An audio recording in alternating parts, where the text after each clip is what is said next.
just going to take this. Haribo! Haribo! Haribo!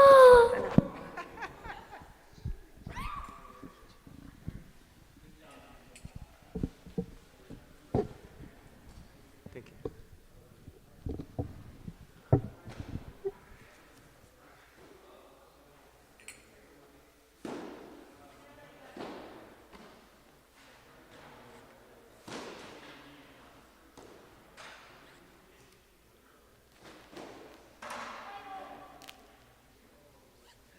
It's okay.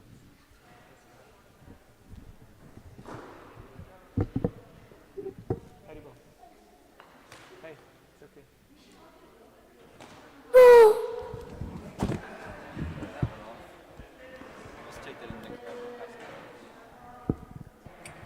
Jayo Radha Madhava Kunja Vihari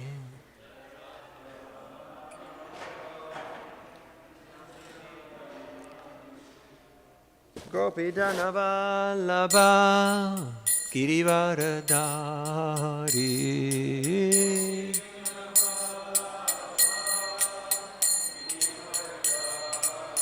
Yasodanandana Bradadana Ranjana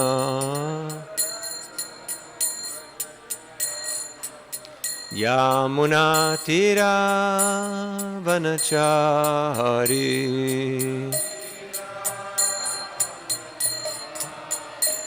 Jayo Radha Madhava Kunja Vihari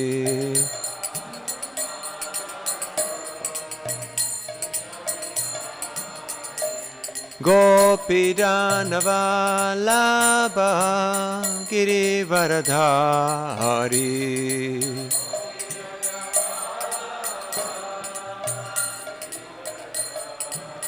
Yasodanandana Bradadana Ranjana Yamuna Tira Vanachari Jayo Radha Madhava Kunja Vihari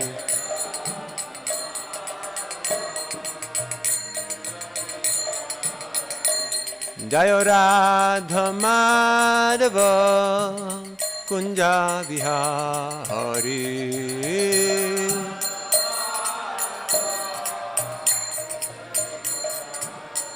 Hare Krishna, Krishna Krishna, Hare Hare, Hare Rama, Hare Rama, Rama Rama, Hare Hare.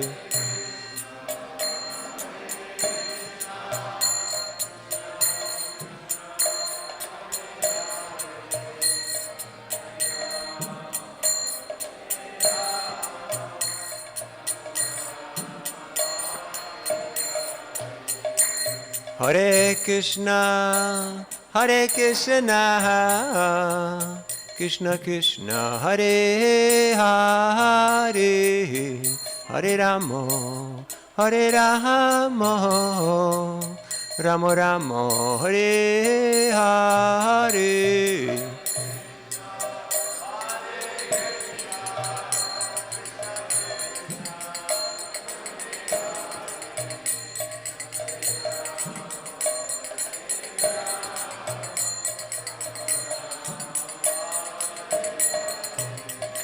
Hare Krishna,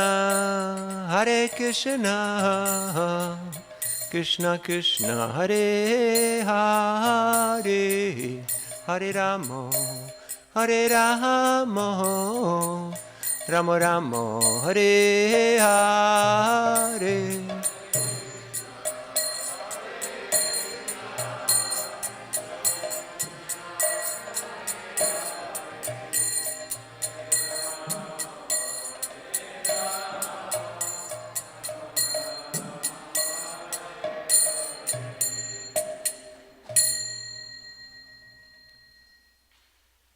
Srila Prabhupada ki jai, Grantarat Srimad Bhagavatam ki jai, Gaur Premanandi. Om Namo Bhagavate Vasudevaya. Om Namo Bhagavate Vasudevaya. Om Namo Bhagavate Vasudevaya.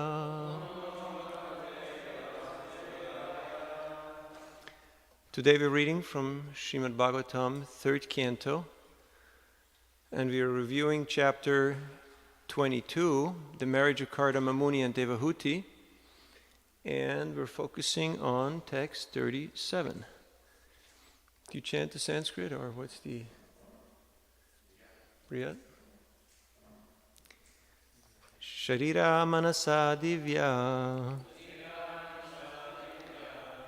Vayase cha manushaha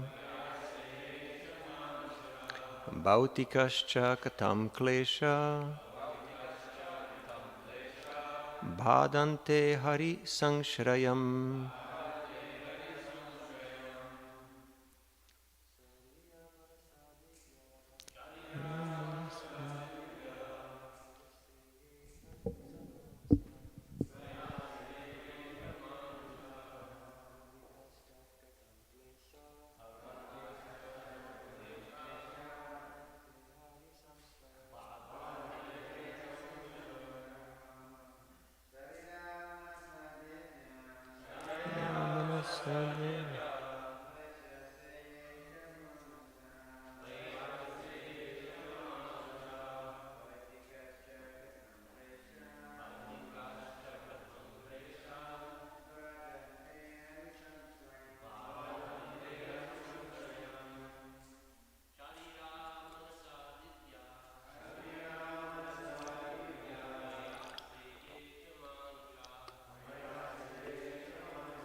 Ladies,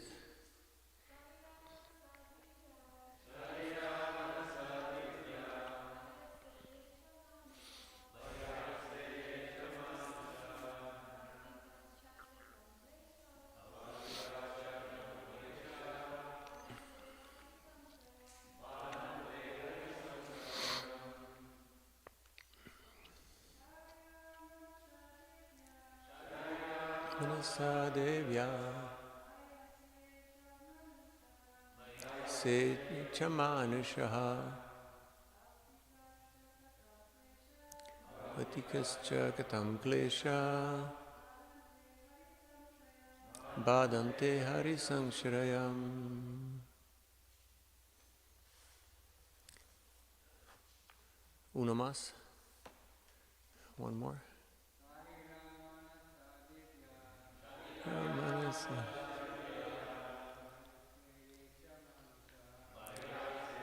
Chamanushaha Bhautikascha katam klesha Badante hari samshrayam. Shariraha, pertaining to the body. Manasaha, pertaining to the mind. Divyaha, pertaining to supernatural powers. Demigods. Vayase, O Vidura, ye, those, cha, and, manushaha, pertaining to other men. Bhautikaha, pertaining to other living beings. Cha, and, katam, how, kleshaha, miseries, bhadante, can trouble, hari sangshrayam, one who has taken shelter of Lord Krishna. Translation of purport by Srila Prabhupada. Therefore, O Vidura, how can persons completely under the shelter of Lord Krishna in devotional service be put into miseries pertaining to the body, the mind, nature, and other men and living creatures? Purport. Every living entity within this material world is always afflicted by some kind of miseries pertaining either to the body, the mind, or natural disturbances. The stresses due to cold in winter and severe heat in summer always inflict miseries on the living entities in this material world. But one who has completely taken shelter of the lotus feet of the Lord in Krishna consciousness is in the transcendental stage. He is not disturbed by any miseries, either due to the body, the mind, or natural disturbances of summer and winter. He is transcendental to all these miseries. Sharira manasa divya vayase ye cha manushaha bhautikas chakatam klesha badante harisangshrayam. Therefore, O Vidura, how can persons completely under the shelter of Lord Krishna in devotional service be put into miseries pertaining to the body, the mind, nature, and other men and living creatures?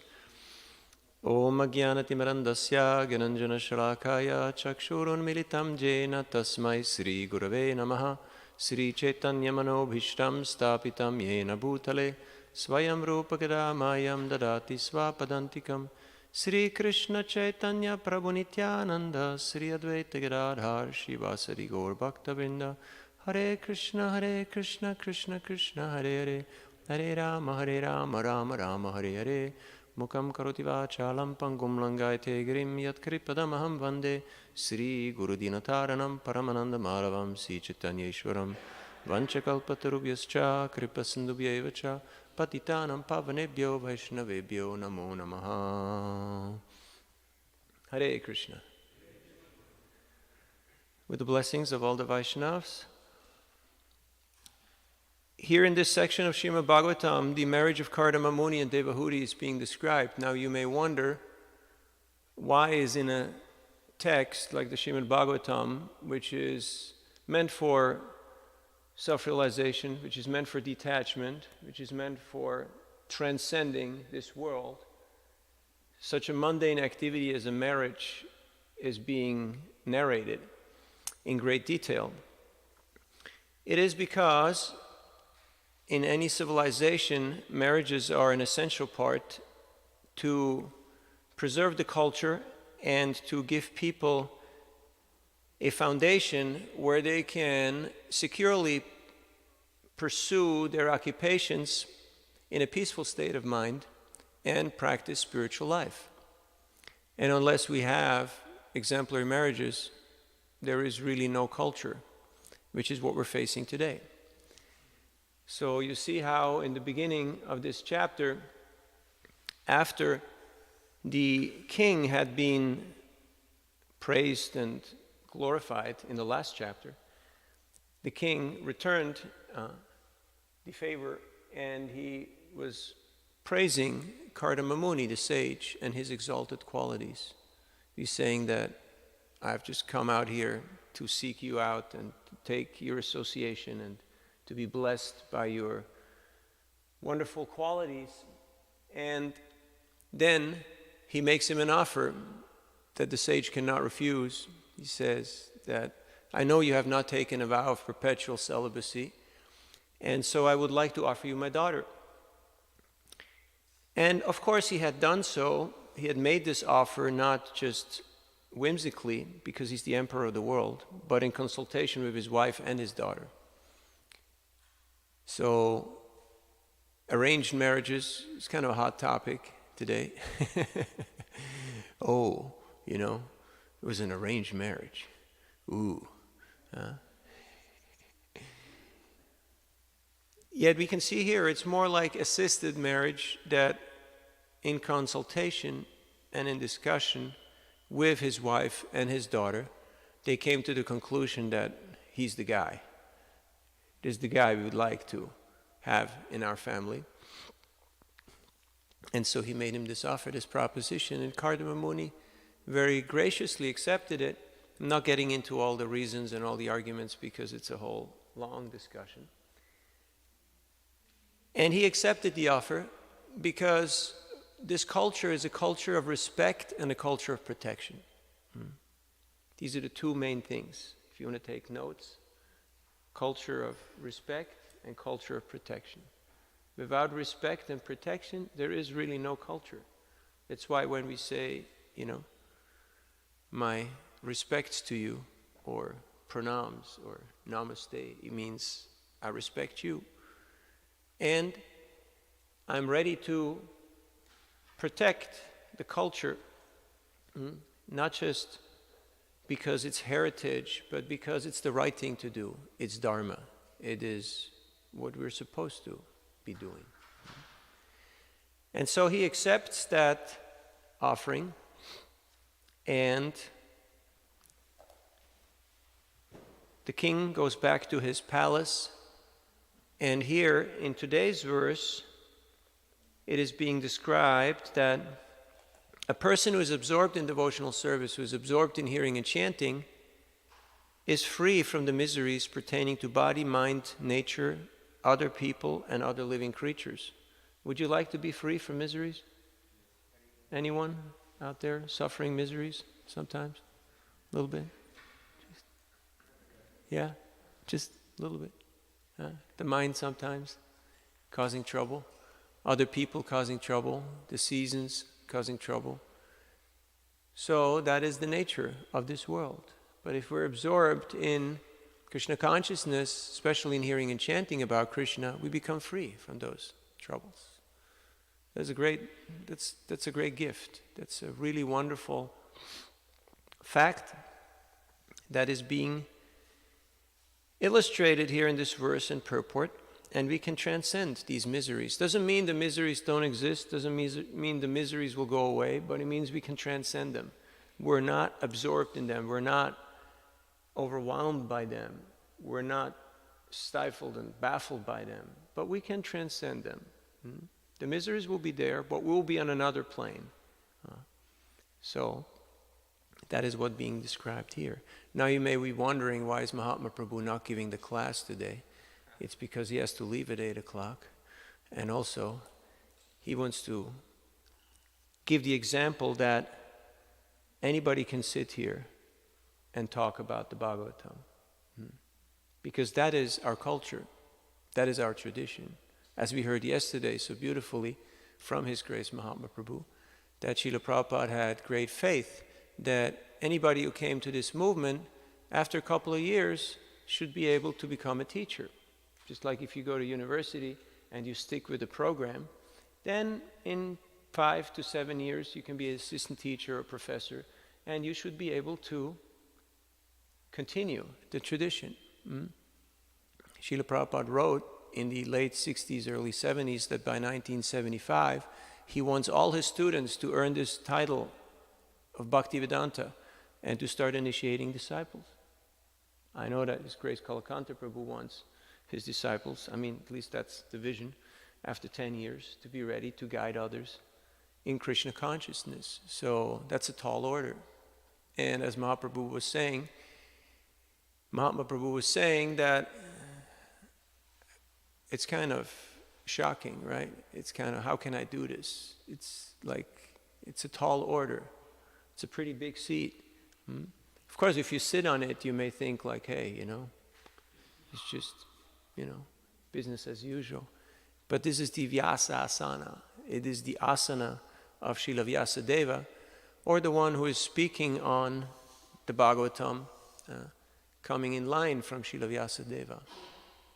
So, when we realize that we can't do this, we have to really take shelter. We have to really pray for guidance, for inspiration, for protection. Because we realize that, at least speaking for myself, I'm not up for the task. It's too tall of an order. Sometimes you're put on the spot and you're supposed to address or elaborate, yet my realization might be minimal. It might be minimal. We're not sure if we can really bridge that gap, if we can really connect with the audience. Have you ever had that experience? You were not sure you could do what you're supposed to be doing? I have that every day when I go out and distribute Prabhupada's books. I was in San Jose State University on the campus, and I saw one young gentleman And normally I'm pretty good at reading people because that's kind of what I do. But with this fella, there was nothing that would give away where he's from, what he's into. He was just kind of nondescript. He looked very different. And I didn't know what to say. I didn't know how to approach him. Because I saw that he was very internal. He was very aloof kind of a person. So, what do you do when you don't know what to do? Chant Hare Krishna, pray. Good. So yeah, you say a little prayer and say, Krishna, now will be a good time for that miracle. If I've ever been a good boy or a good girl, if I've ever chanted your name, now the magic, right? Just now is time for the magic. I mean, that's why we're here, right? We have seen a few temples and churches and traditions, but we want to experience the magic. I mean, that's why I'm here. I love this place. It's fantastic. And Krishna and Radharani is just mind-blowing. Yet, we're here to experience the magic. And that is when Krishna bridges that gap, that missing link. Krishna is supplying it. So I just looked at him and I told him, I don't know why I said that. You are Uyghur. How many of you know what Uyghur means? He knows. And you speak 4 languages. You speak Uyghur, you speak Russian, you speak Chinese, and you speak English. And the guy looked at me and said, how the heck did you find me? How did you know who I am? I said, you got to read the book. If you read this book, it's all explained in the book. If you read the book, you'll figure it out. He said, how much? How much is your book? So, there's many things that we don't know. There's many things that are kind of beyond our purview of experience. But Krishna says in the Bhagavad Gita, Tesham satadyuktanam bhajatam pritpurvakam dadami buddhiyogam tam yena mam upayanti te, that to the devotees who are practicing and worshipping, I give to them the intelligence by which they can come to me and by which they can do their devotional service. That is Krishna's affirmation. So that knowledge, remembrance, and forgetfulness is granted to us to the degree that we agree to cooperate with Krishna's plan. Now, right now, the plan is not very clear, at least to me. I go to university campuses almost every day and I ask students, what's your greatest challenges? How about a little anxiety? Or patience? And so on. Right now it's not very clear. We don't really know how is 2022 gonna pan out, and it just started, right? So, but we have assurance here that the more we absorb ourselves in devotional service and the more we cultivate our faith in Krishna's plan and in the directive of the spiritual master, the more we will become empowered and the plan will become revealed. So Prabhupada had that vision for all of his students that within 5 to 7 years they would be capable of carrying on the tradition. And that's still the plan for all the people who come to this movement. In 1991, I was practicing for 7 years. I got the call from Mayapur, from my spiritual master, who said, you jump on the next flight and you come to Mayapur. We have just made you the minister for outreach, the minister of book distribution. So you should jump on a plane and be here tomorrow because we have the GBC meetings and you're supposed to take part in that. So come here. And so I was a little puzzled, but I went there. And I asked him, so what is my job description? And he said, you know better what your job description is than any of these people in this room here because you're already doing it. And so he said, you just continue doing what you're doing, and if anybody gives you trouble, I'll take care of them. Now that's empowerment. That's protection. That's a culture of respect. And I felt very, very empowered by that. So, leadership means we retain responsibility, but we delegate authority, not the other way around. You can write that down. You retain responsibility, but you delegate authority. Not retaining authority, I'm in charge, but it's your fault. You heard that before? You've experienced that before? Not very nice situation, right? And it actually worked. It actually worked. So, Krishna has a plan.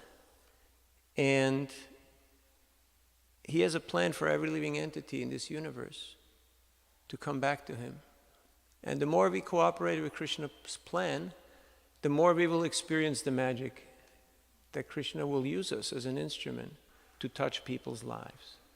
And that's a very blissful, that's a very fulfilling, it's a very rewarding experience, because we'll get to experience firsthand what's Krishna's intimate desire. What's his intimate plan? What's his nature? How does he do it? He gives us a little taste of that. He's doing it just like it's play. It's just play. It's not hard work, it's not coercion, it's not a struggle, but it's play. Everybody wants to be part of a divine play. That's why we're here. Experience Krishna's magic. But the buy-in is that I have to learn how to put aside my false ego, my pretentiousness, my vanity, and be my better self and agree to be a team player. Because if I don't recognize that there is a team and that there is a plan, then I will mess up. I will not be able to function according to my capacity. So here we can see how these different entities, Kardama Muni, Swayambhuv Manu, Devahuti, they all cooperated and they all agreed to be part of that divine plan. And something very beautiful came about. As we're hearing very soon, Kapiladev, Krishna himself, he appeared as the son of Devahuti and Kardama. And he spoke this beautiful philosophy to his mother, had this discussion that we still have here in the Bhagavatam. So that's just a little prelude, a little teaser for the what's to come next on this channel. So stay tuned. I know you're going at rapid speed here, 1 chapter a day. It's pretty ferocious. But it's good to get an overview of what's in the Bhagavatam. And then in your personal, in your private study, you can go deep and read up on, okay, well, what was that conversation and what was actually happening there and what were all the arguments and reasons why they did what they did. So we got time for some questions and reflections. What's the timeline again? Oh, we got plenty of time. Yes.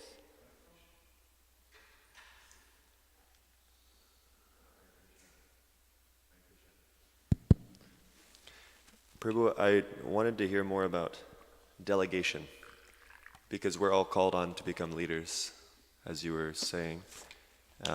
But yet, if someone is a new leader, they can take on too much and become overwhelmed. So can you give some guidance on delegation? Yes. First of all, for those who are delegating, if I think that only I can do this, no one else can do this, then I will delegate in such a way to prove my misconception. And you know how that turns out, right? I've told you, no one else can do what I'm supposed to be doing. And in order to prove that, I'm gonna do everything it takes to make sure that the person I'm delegating to will mess up. But if we're in a culture of empowerment, a culture of succession, a culture of respect, then I will choose the suitable candidate, I will train them adequately, I will assist them and be there for them, and I also allow them to make their own mistakes, not suicidal mistakes, but their own mistakes, to grow and learn and rejoice in their victory, knowing fully well that this is a culture of succession and that they can probably do much better than I ever could. And that's empowerment. That's the tradition. Otherwise, we would say, hey, all the cool stuff happened pre-77 or pre-72 or pre-68 or however you put the number in there. And right now it's just downhill race to oblivion, you know. So all the good stuff already happened. I'm sorry to announce, you all came late, you know. So you missed the boat, you know, you missed the bus.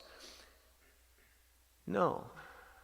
Shukamukhat dravya samyutam pibata Bhagavatam rasamalayam muhur muho bhuvibavuka. The more this scripture gets narrated and discussed and tasted, the more it becomes sweeter.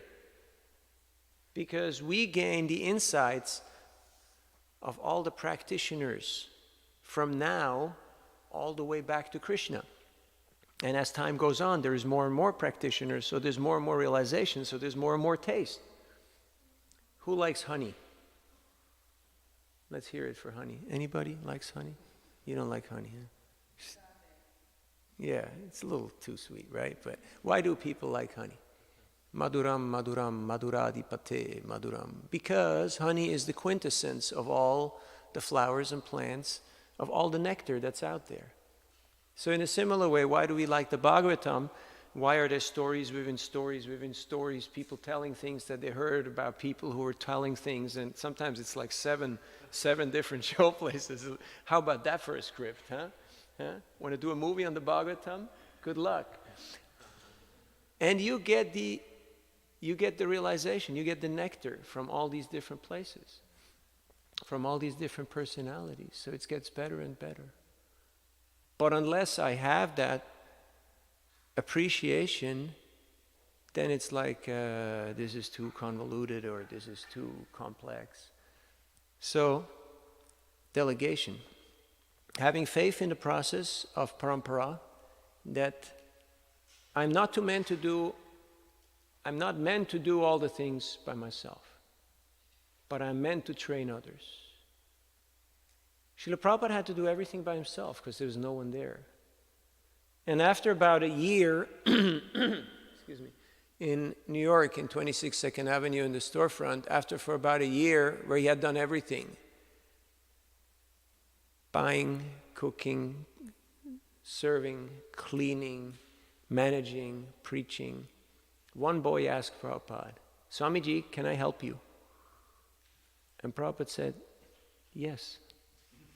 I thought nobody would ever ask. He thought maybe these are spoiled kids, you know, like rich kids. They had their moms do everything for them, their maids. So they're a little, you know, they may be a little proud. But he was ready to do it all by himself. So, when we delegate, we also have to be ready to do what it takes to make it happen. And not just, hey, I told you, and now I walk away. And if it doesn't work, well, it's your problem, you know, because I delegated. Like, I started a few projects, and by Krishna's grace, some of them are still going on. And it's mostly because I've allowed people to grow and to do things in their own way. And believe it or not, most of them are doing better than I could ever do myself. Confirmed by the magic curtain. Yes, we had another point here. A lot could be said, but this is a seminar in and of itself, leadership and delegation, and it's a big topic, so I don't want to get too much into it at this point. Yes? Just when you said that point about Prabhupada said, I thought no one would ever ask. We read the Lilamrita every day during Prasadam at the Krishna house, and we're coming to this point. Like, Prabhupada is still doing everything himself. And what struck me, what you said was, the more context to it is Prabhupada had been asking for help since way before he left India. He was writing this person, writing that person, so many people, and they were all turning him down. And he came into the West and he was doing something, everyone was turning him down, like one after the other.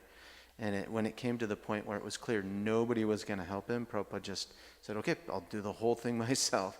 And he kept going. And then eventually help came from kind of the most unlikely place, which was just the common people that he was preaching to in the Bowery. So the significance of that point that you just made just really, really struck me. That it wasn't just because he was cutting and doing all the practical stuff himself. It was practically months and months and months and years that people were saying they wouldn't help him. And then all of a sudden this flood of help came when he came to this point. Krishna started reciprocating in a crazy way. Well, it wasn't really, thank you, it wasn't really a flood, it was a trickle. It was just, as we heard yesterday, it was just a few stoners, a few really dropped, people were pretty compromised. But because Prabhupada saw the potential in them and he had faith in the process, he treated everybody who walked in that door as the future leaders of the Hare Krishna movement. And guess what? They became the future leaders of the Hare Krishna movement. So it really depends a lot in our vision, in our prayers, and the way how we deal with the situation. And also, we all have our capacity. Prabhupada was happy to start small. He tried a lot of things, and many things didn't work. Many things he had to change, and he was ready and willing to do that. He was not stuck up on the details. He was focusing on principles. So if we'll do that, Krishna will also empower us to our own level of capacity, and that capacity can increase or decrease depending on the circumstance. So that's just some reflection to add on to that. And he realized that, okay, none of my own countrymen are going to help me, but I know the world leader then at that time was America and Europe, so he knew that if he go to the West and he get the help of some Westerners, then with their help, he'll be able to pull it off. So if you want to get a big job done, build your team, train them, empower them, and monitor them. That's why we're having this little workshop here. Because tomorrow, I'm gone. Because I'm going to Mardi Gras. We're going to party out in New Orleans in a few days. And Houston is all going to be your baby. Okay?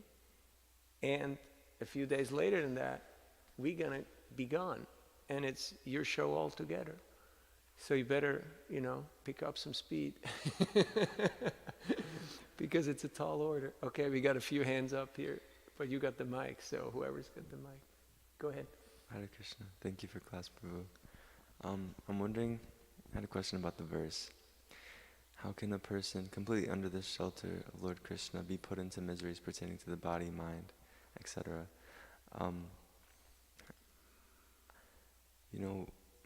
We hear that we should be equipoised, and despite all these external factors, but at the same time,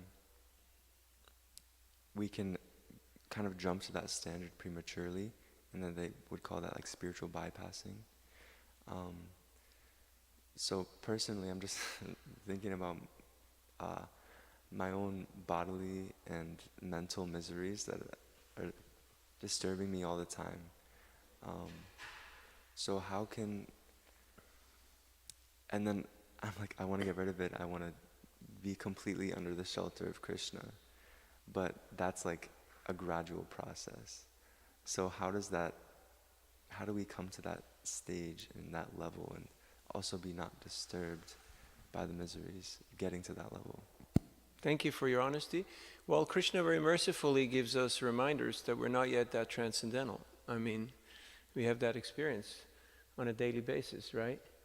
That maybe I'm not there yet, you know? Okay, I'm going through the motion. I may think I look cool, but then when reality hits, it's a little overwhelming and a little humbling that maybe I'm not that cool spiritual dude that I thought I was, and that there's some homework that I need to take care of. Like here, Kardama Muni was reminded by Swayambhu Manu that I know you got some plans and some ideas and some things you want to do in life, so I've come here to remind you of that and to assist you in that. So our trajectory is to stay on course. And in order to stay on course, we have to have regular assessment. So we know we're actually, if you don't know where you're going, any road will take you there. So you have to actually look at the map and make sure, am I on course? Like yesterday I missed an exit and I took a little detour and I saw some scenic little area of Houston because because I missed one exit, you know. So that happens sometimes in life, right? You miss an exit and then you get a little scenic detour and you go like, this is not where I really wanted to end up. But okay, I bear with it, but I'm going to pursue my goal. That's just to be expected. That's why Prabhupada created Iskcon, and we have this opportunity of peer association, because peer association is the most powerful form of assessment, peer assessment. You don't spend that much time with your teachers. And even if you spend a lot of time with outreach, most of the feedback will come from your peers, from people who are in your own bracket, your own age group. They do similar things like you, and you can actually get some feedback. So we're very fortunate to have that. But because the mind is a weird bird, you can still live in your own bubble and think like, yeah, you go on talking, but you know, I got my own little multiplex movie theater going on, and I got my own little escape project, so I'm just, you know, gonna party out in my own little head, and so the world just goes by and you're seemingly disconnected from reality. And that's what's happening a lot of the times. So to chanting, the meditation, the kirtan, helps us to actually be present and connect with the current moment. Otherwise we have no traction, we're just spinning our wheels. And when you go out and you share the message, you will feel that empowerment and that magic where people go like, wow, I've been looking for this stuff. How did you know? I was in Bangkok, Thailand, on Khao San Road, which is just the main drag there, backpacker area, and one young couple from Britain, they just looked pretty common, and I showed them the book, and the girl said, you don't believe, this morning I woke up in my hotel room and I was thinking I must read Bhagavad Gita. And I said, be careful what you wish for. Huh? So you want to experience the magic, but are you ready to take the plunge? Are you ready to say, okay, Krishna, guide me. I'll be your instrument. The more we are obstinate and we're stubborn, the longer it will take, the more misery and the more detours will happen.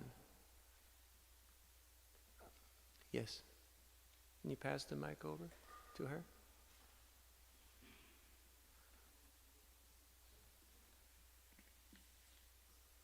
Actually, I feel that you kind of answered it already, but on the text, I was just curious what he was speaking about when he says to be put into miseries. Like, can you expand on that? Like, what does that mean when he is saying to be put into miseries?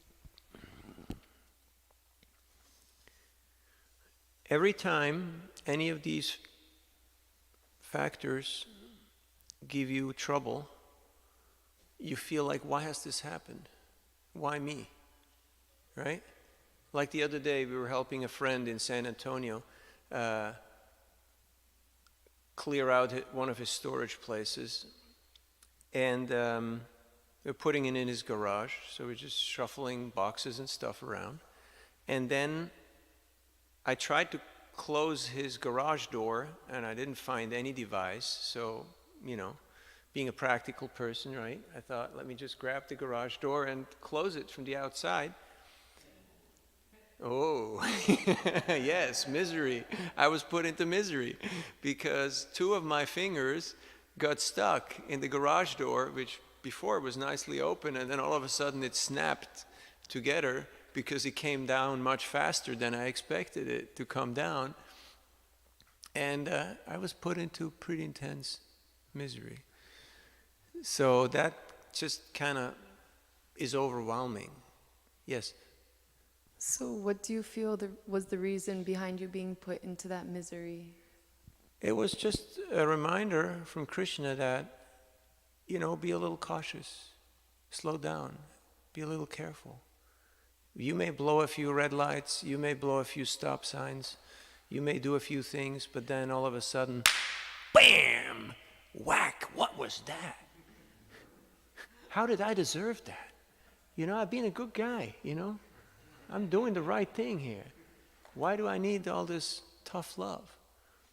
Well, because Krishna is a loving friend, and he wants us to become aware of what's going on.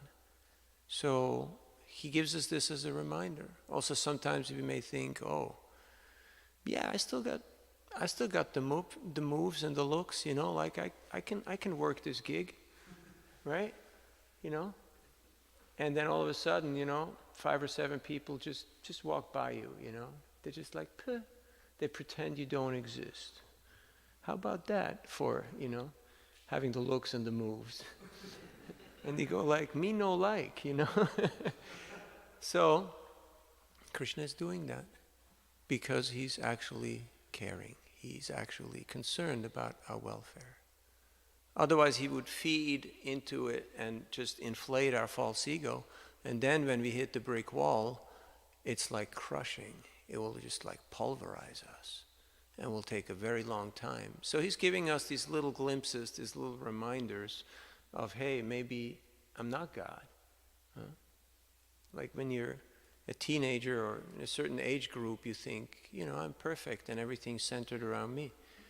And then a little later you go to school and you realize, well, maybe there are other people out there, and maybe some of them are smarter than me, and maybe some of them are more accomplished than me. Maybe it's a team sport. Maybe we need to learn how to do this thing together. So that's what happens when you're put into misery. And it's also the way of the world. Like Vidura, he was put into misery by his family rejecting him. But he saw it as the internal and the external potency of the Lord working together simultaneously. He was not in denial. He was not pointing fingers to blame others. He was not freaking out. He just thought, okay, that's what it is. And he went on a long walk for 20 years. And then he came back. And he gave one talk, and everyone was like, wow.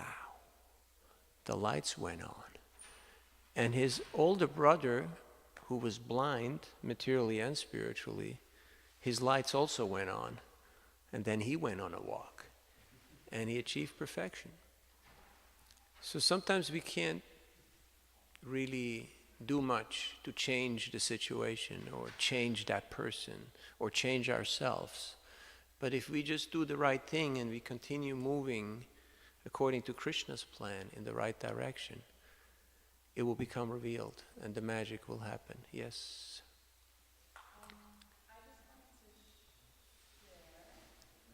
I really appreciated your point on cooperation. You said put aside false ego, pretentiousness, and Obstinacy. vanity. Actually. To be a team player. So I really just appreciated that. I don't know if there's anything else you want to add, but thank you. You're welcome. Yeah, when you do outreach and you meet people and ask them always, are you more intellectual, more spiritual? Oftentimes they may say spiritual. Or they may say, I'm a religious person, I'm following this tradition or that tradition. And then I usually always have a follow-up question. I ask them, so what? You know, what do you follow? Humility and gratitude or vanity and attitude? Which one is it? And people like riddles, you know, they like little word plays, so they connect to that. Behind you? Humility and gratitude or vanity and attitude? You can write that down.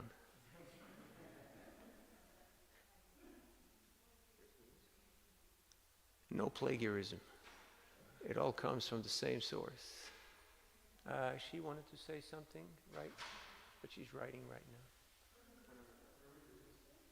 You had your hand up, right?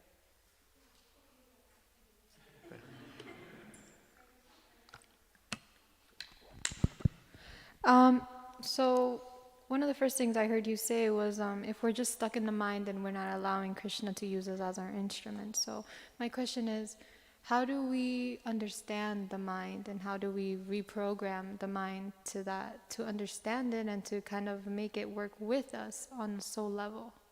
Thank you.